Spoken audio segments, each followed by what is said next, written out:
आज के इस वीडियो में हम आयुर्वेद की बहुत ही महत्वपूर्ण औषधि षडबिंदु तेल के बारे में जानेंगे। इस षडबिंदु तेल निर्माण विषय के अंतर्गत हम षडबिंदु तेल के घटक द्रव्य, निर्माण विधि, उपयोग और मात्रा के बारे में जानेंगे। तो इस पूरी जानकारी को अच्छे से जानने और समझने के लिए वीडियो को अंत तक जरूर देखिएगा।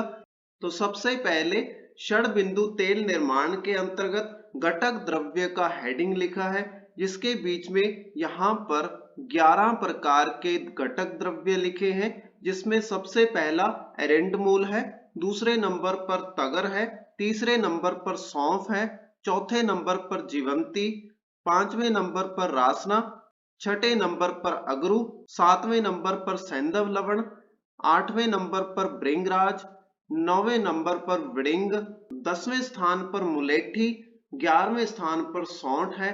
तो इस प्रकार से ये पूरे 11 के 11 घटक द्रव्य दिए गए हैं। तो इन्हीं के साथ यहाँ पर इनकी मात्रा लिखी गई है। तो इन सभी की मात्रा एक समान है। सभी को 18-18 ग्राम की मात्रा में या फिर 1.5 तोला की मात्रा में लिया जाता है। इन शोषक घटक द्रव्यों के बाद कृष्ण तिल तेल और बकरी के दूध को उनकी मात्रा के साथ लिखा है। तो इनकी मात्रा दोनों की एक समान यानी कि 64 तोला यहाँ पर लिखी गई है। तो इन दोनों को 64 तोला की मात्रा में लिया जाता है। इसके बाद आगे भृंगराज स्वरस को लिखा गया है, जिसकी मात्रा 256 तोला लिखी गई है। तो इसी के साथ सभी प्रकार के घटक द्रव्य यहाँ पर लिखे गए हैं। इसके बाद आगे निर्माण विधि का हेडिंग स्टार्ट हो जाता है, जिसमें लिखा है एरेंड मूल से सौंठ तक संपूर्ण द्रव्यों को वर्णित मान में लेकर वस्त्रपूत चूर्ण कर थोड़ा जल मिलाकर गीला करके कल्क बनाकर रख लें। लोहे की कढ़ाई में तिल तेल डालकर चूल्हे पर गर्म करते हैं। फिर बनाए हुए चूर्ण कल्क को धीरे धीरे डालते हैं। कल्क डालते समय अग्नि को कम कर दें अथवा कढ़ाई को चूल्हे से नीचे उतार लेना चाहिए, नहीं तो कल्क के उफन कर पात्र से बाहर गिरने का डर रहता है। लगभग 15 से 20 मिनट कल्क का पाक करके बकरी दूध एवं भृंगराज स्वरस डालकर 3 रात्रि पर्यंत पाक करते हैं। मृदु पाक के लक्षण देखकर कढ़ाई को चूल्हे से उतार लेते हैं और छान कर बोतल में भरकर रख लेते हैं।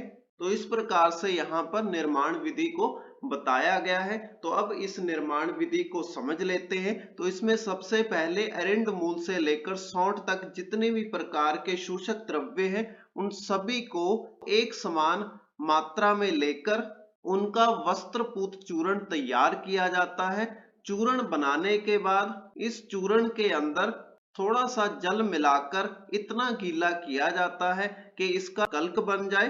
कल्क बनने के बाद लोहे की कढ़ाई में तिल तेल डालकर चूल्हे पर गर्म किया जाता है। जब तिल तेल गर्म हो जाता है, फिर बनाए हुए चूर्ण कल्क को इस तेल के अंदर धीरे धीरे डाला जाता है। तो इसमें यह सावधानी रखी जाती है कि कल्क डालते समय अग्नि को या तो कम किया जाए या फिर कढ़ाई को चूल्हे से या फिर अग्नि से उतार लेना चाहिए, नहीं तो कल्क के बीच उफान आ जाता है और औषधि पात्र से बाहर गिरने का डर रहता है। कल्क और तिल तेल को मिक्स करने के बाद लगभग 15 से 20 मिनट तक कल्क का पाक करके बकरी दूध और भृंगराज स्वरस डालकर 3 रात्रि पर्यंत पाक किया जाता है। 3 रात्रि पर्यंत इस औषधि का पाक करने के बाद मृदु पाक के लक्षण देखे जाते हैं। जब औषधि मृदु पाक के लक्षणों को पास कर लेती है, तब इस औषधि को चूल्हे से उतारकर छानकर बोतलों में भरकर सुरक्षित रख लिया जाता है।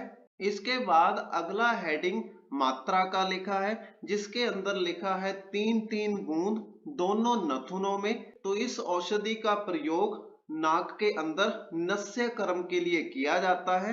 तो इसकी मात्रा यहाँ पर 3-3 बूंद लिखी गई है। इसके बाद अगला हेडिंग उपयोग का लिखा है।